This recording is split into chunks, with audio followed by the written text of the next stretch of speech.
श्री रामायण को आज तक हमने अपने और इस समाज ने श्री राम की दृष्टिकोण से देखा। रावण के ज्ञान को पहचाना, लेकिन कभी यह नहीं ध्यान दिया कि इस रामायण में अगर कोई सबसे अधिक उपेक्षित और अनदेखा पात्र था तो वह थी लक्ष्मण की पत्नी और जनकनंदिनी सीता की अनुजा उर्मिला। जब राम सीता वनवास को जाने लगे और बड़े आग्रह पर लक्ष्मण को भी साथ जाने की आज्ञा हुई तो पत्नी उर्मिला ने भी उनके साथ जाने का प्रस्ताव रखा, परंतु लक्ष्मण ने उन्हें यह कहकर मना कर दिया कि अयोध्या के राज्य को और माताओं को उनकी आवश्यकता है। असीम पतिव्रता थीं उर्मिला के उस नवयौवन कंधों पर इतना बड़ा दायित्व डालकर लक्ष्मण चले गए।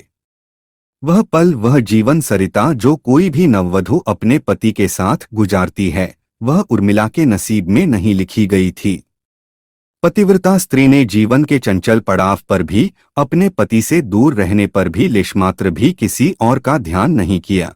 यह उर्मिला का अखंड पतिव्रत धर्म था। यह उर्मिला की अवर्णित, अचर्चित, अघोषित महानता थी। उर्मिला के महान चरित्र, अखंड पतिव्रत, स्नेह और त्याग की चर्चा रामायण में अपेक्षित थी, पर वह हो न सका।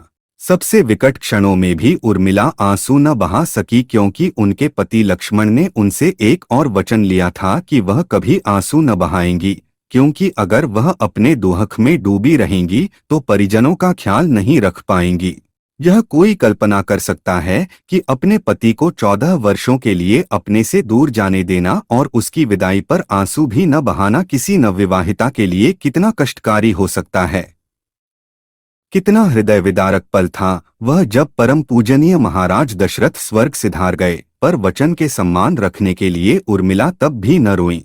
पति के लिए पिता को किया इनकार। महाराज जनक अपनी पुत्री को मायके अर्थात मिथिला ले जाना चाहते थे, ताकि माँ और सखियों के सानिध्य में उर्मिला का पति वियोग का दुख कुछ कम हो सके, परंतु उर्मिला ने मिथिला जाने से सादर इनकार कर दिया, यह कहते हुए कि अब पति के परिजनों के साथ रहना और दुख में उनका साथ न छोड़ना ही अब उसका धर्म है।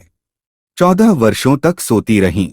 बहुत से लोग इस बात से परिचित हैं कि अपने वनवास के दौरान भाई और भाभी की सेवा करने के लिए लक्ष्मण पूरे 14 साल तक नहीं सोए थे। उनके स्थान पर उनकी पत्नी उर्मिला दिन और रात सोती रहीं। लेकिन यह बात बहुत कम लोग जानते हैं कि रावण की बेटे मेघनाद को यह वरदान प्राप्त था कि जो इंसान 14 वर्षों तक ना सोया हो केवल वही उसे हरा सकता है। इसलिए लक्ष्मण मेघनाद को मोक्ष दिलवाने में कामयाब हुए थे। रावण के अंत और 14 वर्ष के वनवास के पश्चात जब राम, सीता और लक्ष्मण वापस अयोध्या लौटे तब वहां राम के राजतिलक के समय लक्ष्मण जोर जोर से हंसने लगे। सभी को यह बात बेहद आश्चर्यजनक लगी कि क्या लक्ष्मण किसी का मजाक उड़ा रहे हैं।